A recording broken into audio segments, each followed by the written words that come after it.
ป้อไข่มันคือสีหลายเนาะถึงท้องแล้วป้อคุณน่ะปลาในเนาะปลายันปลาในโตประมาณจักรูอันนี้3 กิโล3 กิโลกายตีตัวเยอะบ่เยอะนี่ไหมกาย3 4 โลนี่5 6 โลคุณบนนี่ท้องตุยๆมีแต่ตัวท้องตุยๆเลยตัวนี้หิงตัวใหญ่ตัวนี้ตัวใหญ่กว่าหมู่เลยประมาณ7 เป็นโลเลยตัวนี้นี่3 ตัว4 ตัวเนาะปลาใน4 ตัวตัวใหญ่3 หน่วยนั่นแหละอ่ะแล้วก็ได้กินน้ำได้3 หน่วยเอาไปจ้าโอ้คือสินานลงเลย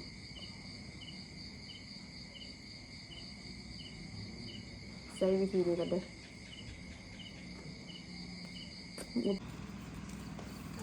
อยูสโอ้มาที่นะโอ้โอ้ยเซมนอนหลายโหดเอากินอันนั้นน้อยโหดเอากินได้กินน้ำติ๊ก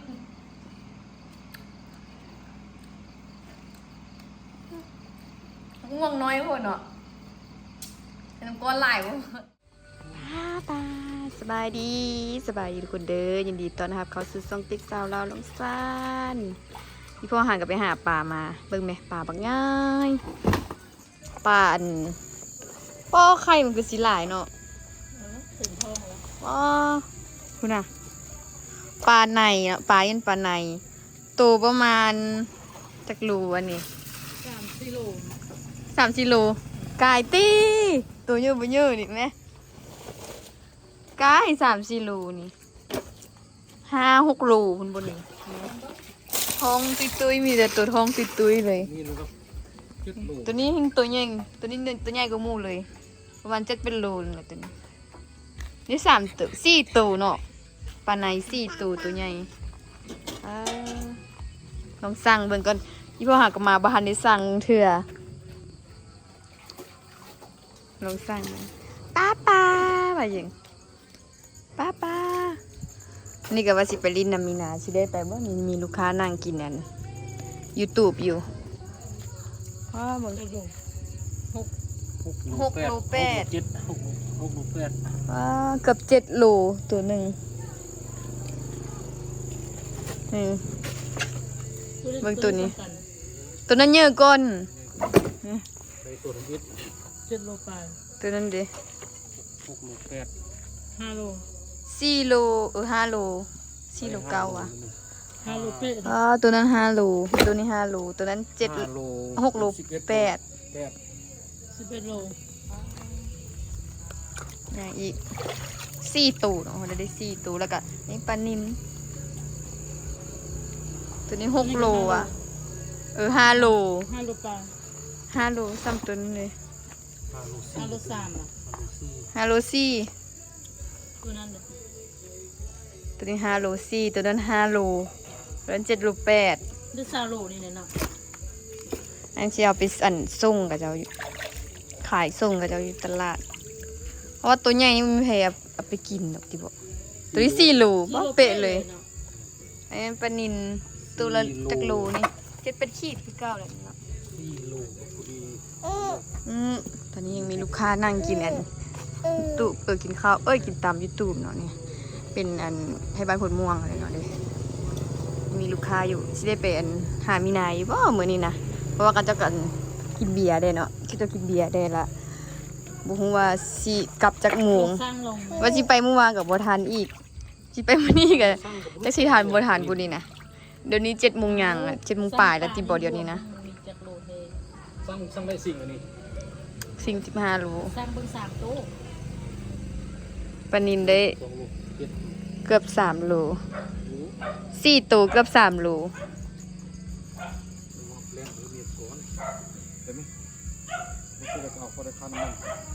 ตายังปลาอยู่ใส่ยังพุ่นกระโบนเนาะยังปลาอยู่ใส่ปลาน่ะปลาอยู่ใส่ ปลาปลาอยู่ใส่ยกฮักชี ป้า วิตอ่ะ สอนแต่มันตัวใหญ่เนาะไข่เต็มทงอีกปลานี่มักมีไข่เด้ปลาไหนไข่หลาย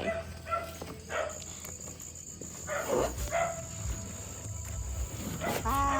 เห็นปลาใหญ่บ่เยอะปลาใหญ่ใหญ่ปลาใหญ่ใหญ่เนาะปลาบักเย็นนอนเมย์อย่างอาบน้ำบอกนี่ปีนละโอ้บ่ได้ไปมื้อนี้เอาไปมาบ่ได้ไปงานมีนาสำหรับคนเลยเพราะว่ายังมีลูกค้ากินอยู่เนาะยังกระตุ้นยังกินอยู่ตู้มันนะตรงนี้บ่เห็นเนาะเบิ่งนี้เด้ เบิ่งอีกได้นี่เบิ่งตั้งหนึ่งตั้งหนึ่งตั้งหนึ่งตั้งหนึ่งงึกหัวงึกตั้งหนึ่ง ช่างมันขนาดนะกินนมอยู่สินอนกับบนนอนบ่ยอมนอนจ้าเถื่ออีพ่อกันยังกินปลาเพิ่นบ่แหละอีปลาบ่ใหญ่ตัวใหญ่เท่านี้แบบนี้ปลาเกี่ยมว่าสิไปเดี๋ยวนี้สั่งกับอันตัวกับเจ้าอีกเนาะบ่ได้ไปเมื่อวานก็สิไปกับบ่ทันได้ไปมีลูกค้านั่งอยู่เนาะก็เป็นให้บ้านอันพ้นม่วงอะไรนะทุกคนเนาะนี่ก็เจ้ายังนั่งกินอยู่ตู้พันอยู่บางอย่างมันหิวนมสมเด็จหิวนมก็เลยว่าเอาสมเด็จมานอนกินนมอยู่ในเนี่ยคันบ่ฟ้าวเพิ่นก็บ่ได้เด้เท้างามนี่นะเท้างามนี่บ่ฟ้าวก็บ่ได้เด้เพิ่นอันลุกไปแล้วเด้เบิ่งอันหัวแรงนี่น่ะติ๊กไป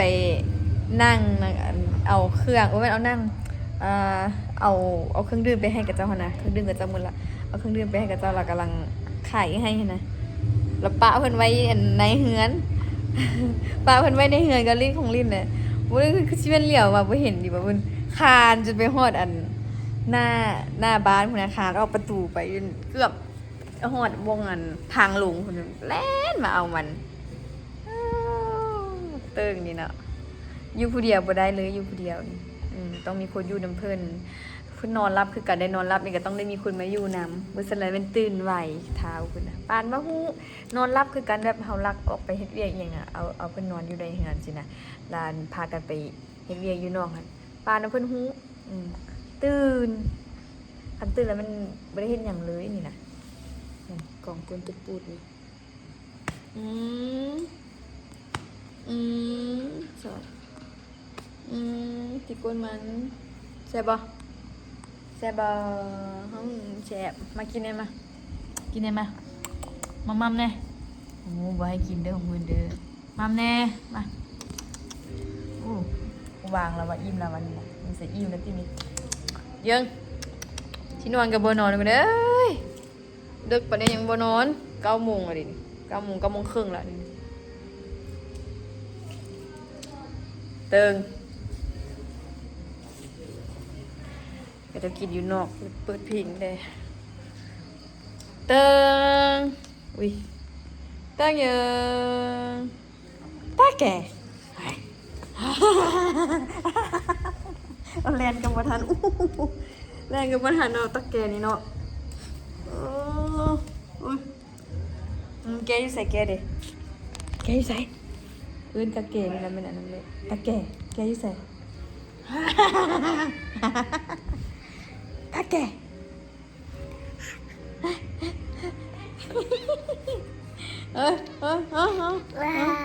ตา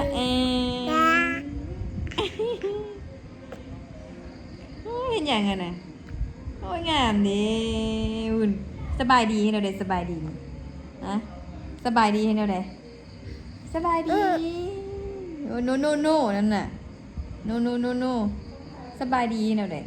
มันสูนเพิ่งพาเพิ่นนุกเพิ่นกันนุกสบายดีตาเอ้ยเห็นอย่างนั้นนะเอ้ย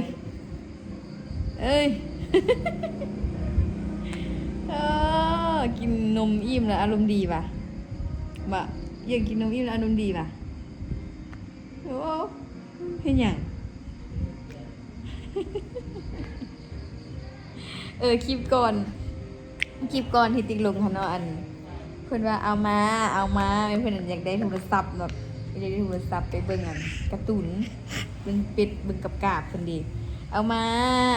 ก็เดี๋ยวติ๊กก็คิดว่าเพิ่นเว้าอีหยังบ่ให้แล้วก็ให้เดี๋ยวเนาะมันแบบมาเบิ่งคลิปคือแล้วเบิ่งคลิปคือละเพิ่นว่าอัน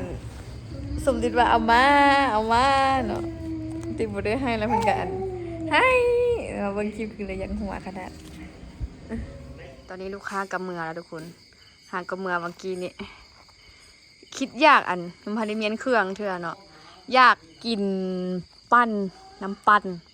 บูฮูอะไรอยากกินอย่างเย็นๆน่ะจริงๆอยากกินอย่างเย็นๆแบบมื้อสวยนี่กินชานมไข่มุกไปแล้วพอดีกินแล้วลูกค้าม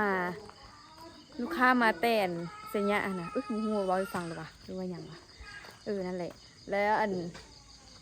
กระเจ้าอันมานำโลเคชั่นเนาะสันสอกฮานต่ำมานำโลเคชั่นแล้วมาเจอฮานติ๊กสันเนาะเพิ่นมาแต่สัญญามาเวียกสันดิว่าแล้วแบบคุณนาบ่เคยเห็นนาจักเทื่อกำลังสิกินไข่มุกแล้วพอดีก็เจ้ามาแล้วบ่ได้กินเลยแล้วก็ลูกเพิ่นมีลูกน้อยคนนึงเนาะแล้วดื้อแล้วแบบเอากดขี้เหงื่อไปใส่สิเนี่ยแล้วติ๊กก็เลยบ่ได้กินเลยคิดอยากกินอย่างเย็นๆมาบัดนี้บอกอีเมลมาแม่มะม่วงนำอีเมลแม่นแต่ละมื้อมีหลายค่ะ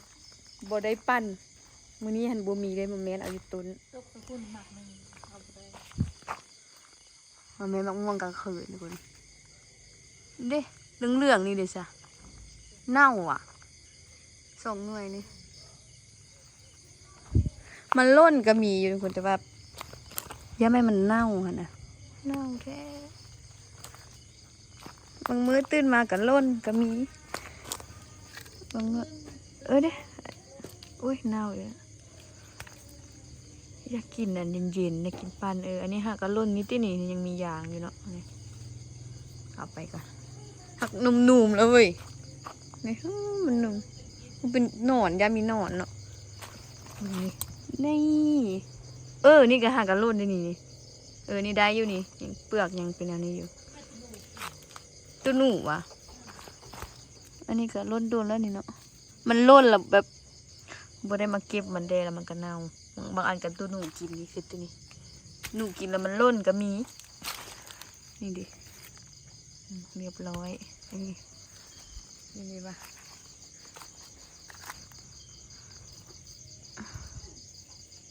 โอ้ยเน่าละนี่ดิอ้าวนุ้ยดิบคือตกว่ะไอ้นุ้ยดิบก่อนนี่มันล่นมันนั่นน่ะนุ้ยดิบกิน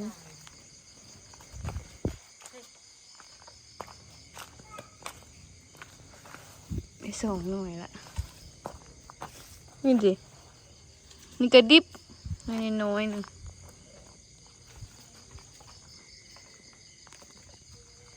เห็นดีวะ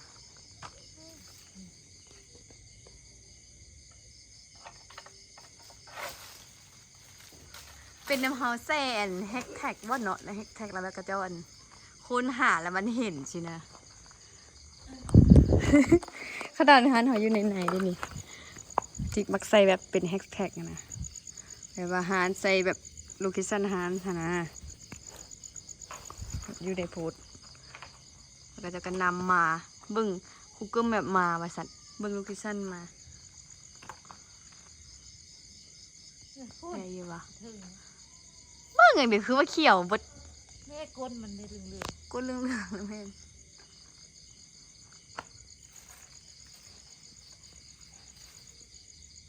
ว่าชิไปเฮมินา2 มือละ เมื่อวานนี่กันสำนีแหละ9 โมงลูกค้าออก ๆโอ้ยพอแล้วพี่บอก 3 หน่วยนั่นแหละได้ก็ได้กินน้ำได้3 หน่วยเอาไปปั้นกินอันนี้ล่นทันในบุยเรานี่มันล่นดูบบมันหน่วยหนึ่งอยากเป็นหน่วยนี้บ่ไม่เก็บได้ยังเลยมันเลื่อนบางอันมันก็ล่นมาพี่จริงเน่าป้าตัวหอย นี่คุณหอยทาก2 ตัวอุ้ยมันทำอะไรกันล่ะ3 ตัวเนาะมันมากินมะม่วงเอามะม่วงคือมะม่วงใหญ่เห็นไหมอันนี้นะมะม่วงมาได้ใส่ปะเขาทิ่มมาโอ้เด็กน้อยแล้วสูงเดี๋ยวทิ่มมาโอ้จังเป็นซาเนาะทิ่มมาในเหือนนี่เบิ่งนี่ดูเน่าแล้วบ่เน่าแพ้อุ้ยตัวหอยหลายเนาะเห็นไหมอันนี้หอยทากอันนี้ก็หอยทากตัวเนาะว่าหอยทากคือกันหอยสังตัวตนก้นน้ำแหลมมันหอยสังตัวบนมุนนี่หอยทากเบิดแล้วแหละมืด คนนั้น เอา3 เนื้อไปปั้นฮะ ว่าจูเขามากินตามเอาไปอัน7-8 หน่วย ผู้ใดมากินตำผู้ใดก็มาแม่เนาะ เอ้ย เดี๋ยวบอกเขาอันมา ว่า กิน ผู้ใดมากินตำพออีเมลบอกก็จะมาเม้นเอามะม่วงไปกินพัดแซ่บได้ไหมเขาก็มากเลยเพราะมันสุกแล้วมันชิมดแล้วเด่นเนาะบ่เห็นแล้วเนาะมันชิมดแล้วนี่เลยทุกคน มันสุกหลายแล้วบุยไผกินเลยลูกค้ามาแล้วให้กระจ้อนมาเม้นกิน เขาก็มาเม้นกินก่อนทางเด็กน้อยทางผู้ใหญ่เดี๋ยวไปปั้นมันปั้นก่อนมักเติงให้ละน้ำก้อนน้ำแข็งเอามาทุบก้อนเพราะว่าอันเครื่องปั้นเฮามันปั้นน้ำก้อนใหญ่บ่ได้นะทุบน้อยนึงบ่เป็นไรก็ได้บ่มีผ้าเด้อก็เลยใช้ถุงยางทุบกระแตกอยู่เนาะ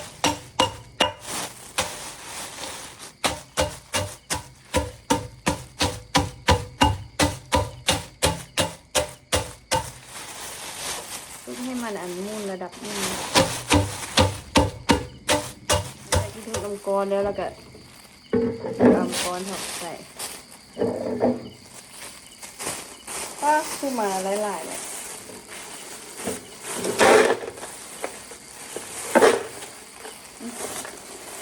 จะเบิดเลยค่ะ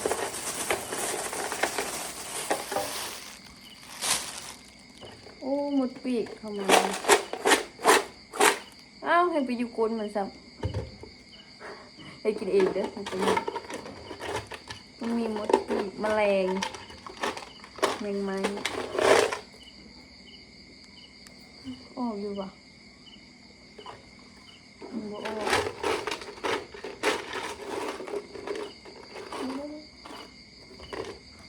ตัวง่ายๆแล้วก็มะม่วงเฮานี่อันนี้ให้อีเมลปอกเทียมหอยละเด้อเข้าลงมาเลยมันก้อนสิหลายพุ่นบ่วะน้ำดื่มเนาะเดี๋ยวน้ำดื่มใช่น้ำตาลแซง2เลยเอานมพอดีมีนมข้นอยู่ใส่นมข้นกับน้ำตาลทอดลงเลยบ้างจะเอาเนาะโย่หลายตัววะกะอีกแล้วเดี๋ยวทาอีแมมต่างกับอันนมข้นมาใส่เลย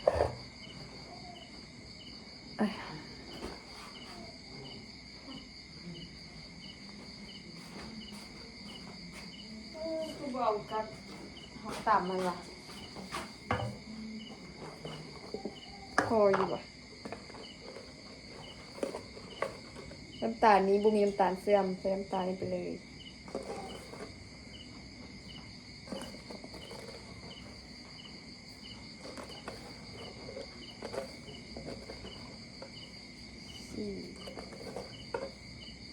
5 บวงคำว่าแล้วจึงใส่อีกคำว่าแล้วก็ยามันแล้วก็นมข้นจ้ะโอ้คือสินานลงเลย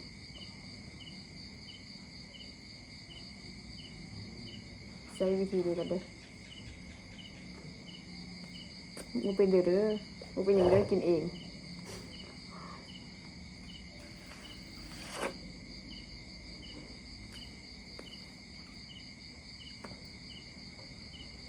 ซะมันบ่ลงมันลงไม่เดียวเพราะมันเย็นเดี๋ยวใส่ตู้เย็นไว้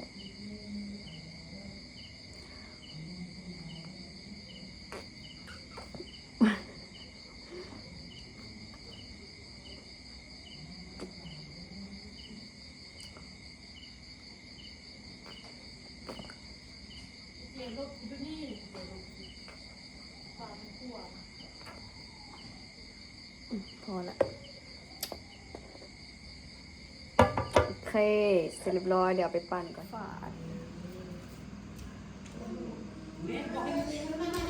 ปั่นก็เป็นคนมันสิมีอัดมีพร้อมแต่ว่าสิบ่ออกบ่เนาะ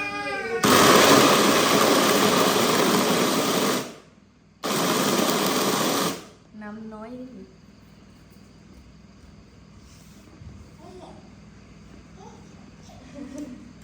มันสิมีห้างลงกันเนาะ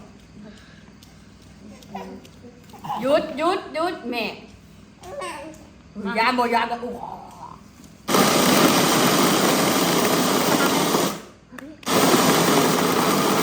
ตัวนี้แห้งเนาะ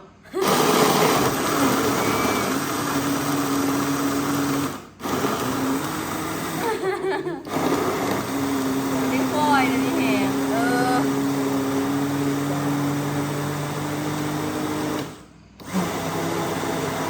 ไปสโลว์ มันไปแล้วมันอืดละ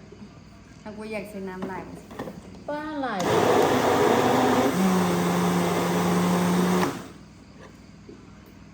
ได้เนาะ คือวนเวียนคน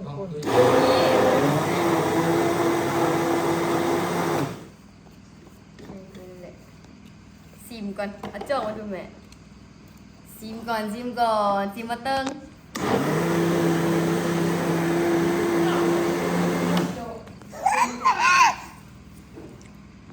อ้าวโจ้มันนี่ะยูส โอ้มาที่ไหนโอ้ย เซมนอนหลายโหดอัน เอายิด อันนั้นน้อยโหด เอายิดในกินน้ำติ๊ก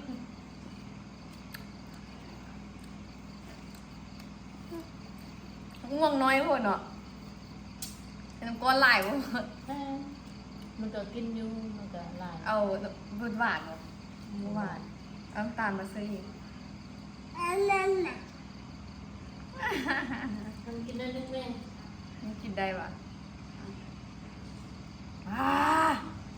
เซ็ตเหนื่อย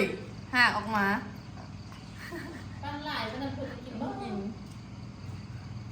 อันเส้นนมอีกไหม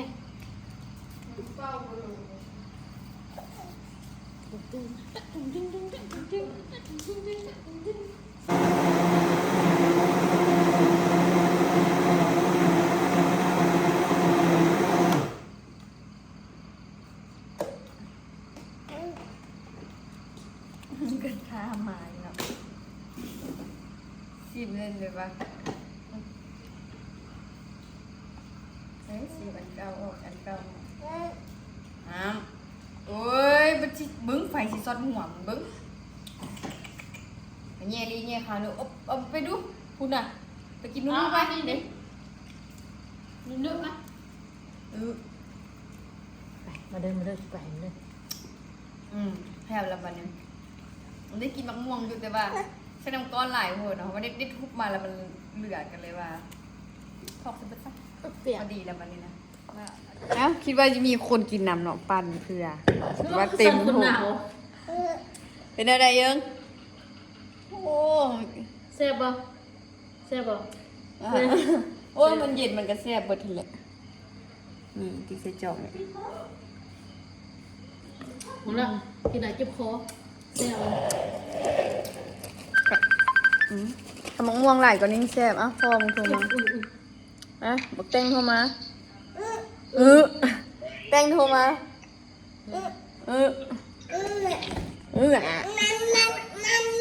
มัมหาอีก ปั้นมะ ตะ ม่วง มองตาอุ้ยมันเบิดเลยมันคานี่นะ พอละ พอแล้ว พอละเจ็บยังเจ็บคอ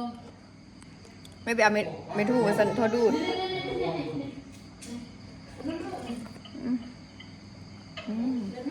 อร่อยมาก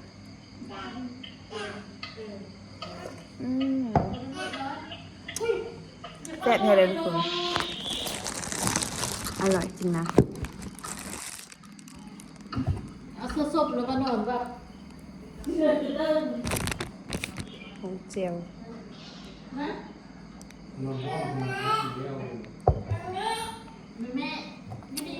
แซ่บก็คำว่าอันใส่บักม่วงหลายก่อนใส่น้ำก้อนน้อยก่อนนี่ละอันใส่น้ำก้อนน้อยก่อนนี่ละให้มันพอดีกับบักม่วงอันนี้คือสีแซ่บอยู่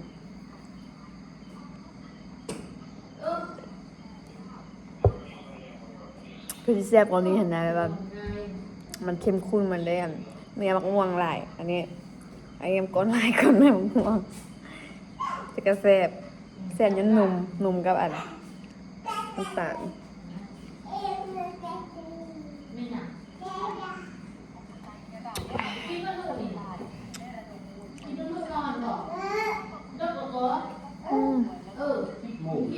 ตื่นวันนี้สิบจิบคอบ้างเนาะสมอยากดิกินมันจิตใจไปเลยเอาลาไปก่อนเด้อคลิปนี้ทุกคนฝากทุกคนกดติดตามกดไลค์ช่องคลิปสาระลังสารในเด้อเพื่อเป็นกำลังใจในการทำคลิปต่อไปเนาะไปก่อน พับอยู่นี่เนาะ